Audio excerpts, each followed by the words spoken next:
Cheers. Come and sit down, Ellen. Oh, you look scrumptious.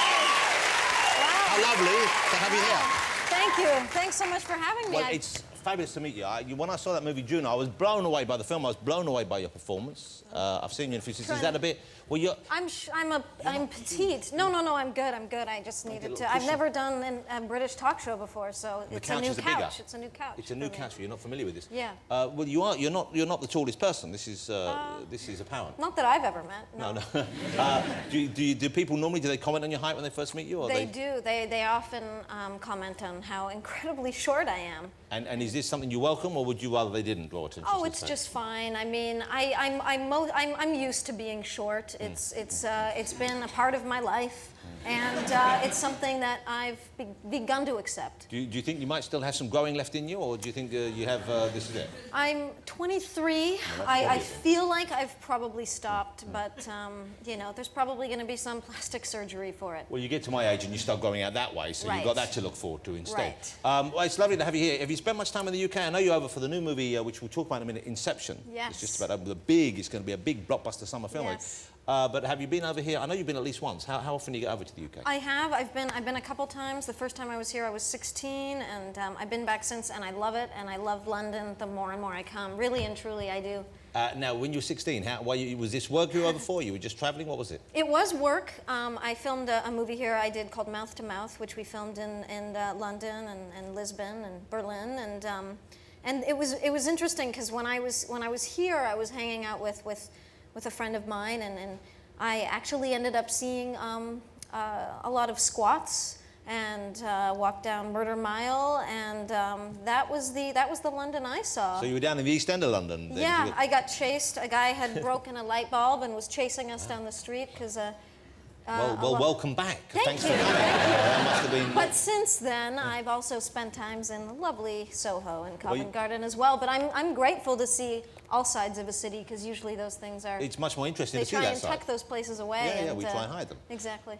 So you're from Canada originally, is this right? Yes. Whereabouts in Canada? In Nova Scotia, really not that far from here. You could swim, I think. Well, I love Canada. When I've been to Canada, I love it. I mean, it's not perhaps the most exciting place, but that's part of the appeal.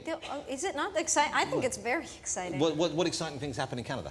Oh, well, where I'm from, there... You see, we're racking our brains now. And what kind of place do you live in? Someone told me you live in a house with a bit of history. Oh, yeah. Well, I used to live in a former brothel.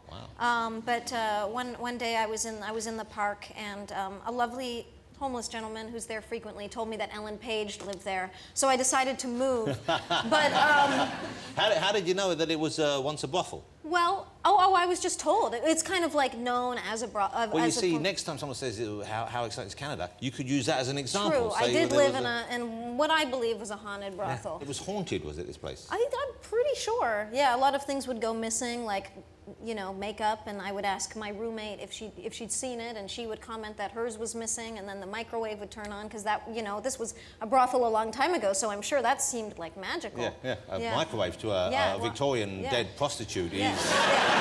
It's like Christmas. Yeah. Okay, so Nova Scotia, it sounds like a beautiful place, though. It's gorgeous. It's, you know, Latin for New Scotland, so... Latin! Yeah, that's either a Scottish person or a Roman. Yeah. Was that like the Pope or something?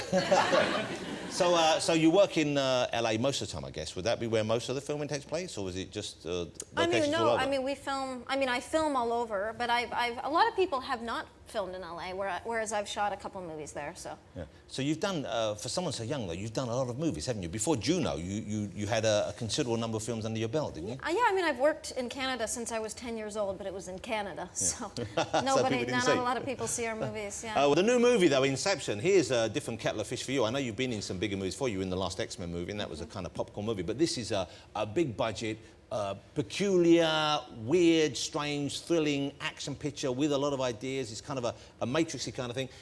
But what a strange plot as well. How would you describe Inception to people who might be thinking of going to see it? Oh, wow. Well, I mean, first and foremost, I think I'd say it's really hard to describe because it's not some kind of a gimmick. And it's directed by the absurdly talented and the absolutely lovely Christopher Nolan. Who did Dark Knight, of course, which is one of the biggest movies ever made now. It's about Leonardo DiCaprio plays a gentleman who has the ability to has a machine that enables dream sharing, and thus he can implant ideas in people's minds as well as extract them.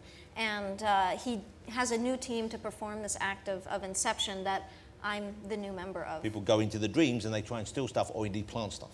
That's the idea of it. Leonardo, had you met him before? Because you must have been, I suppose you were a kid when Titanic came out. Did you go and see that film? I did. I believe I saw it on my 12th birthday and loved it, and of course loved him. But, you know, even more than that, have had so much respect for him, the choices he's made. He's clearly an actor because he loves to act. He makes interesting choices, absolutely. And he's absolutely lovely. Did you have a post of him? Did you have a kind of did you have any sort of a crush on him when you were younger?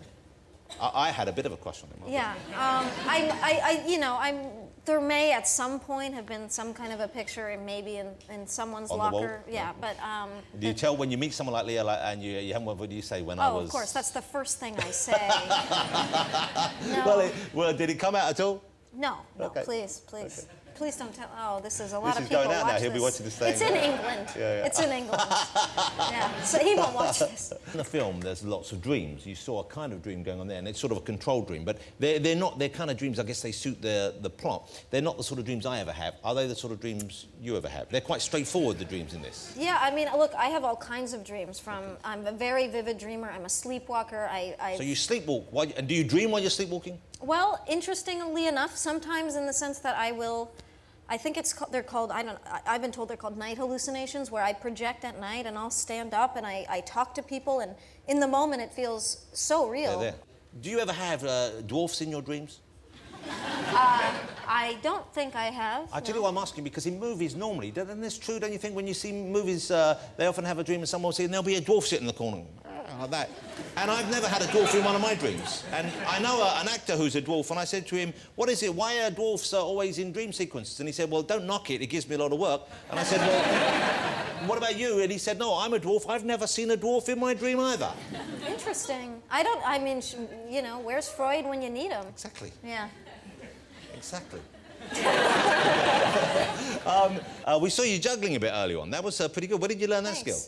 It's called growing up on film sets and just having a lot of time to yourself, and I'm stubborn, so if I start something, I need to learn it, you know. I love seeing you work. I love watching you in movies because also hasn't Ellen just got the most beautiful face, ladies and gentlemen? Oh. Wow, what a beautiful young woman.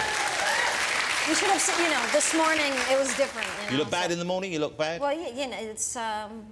You don't look bad in the morning, yeah. Ellen. Come in and see me in the morning, then you'll know what bad you look like. Jesus, it's awful. Well, you're very kind. I'm very Thank handsome. You. Yes. Is that what you're going to say?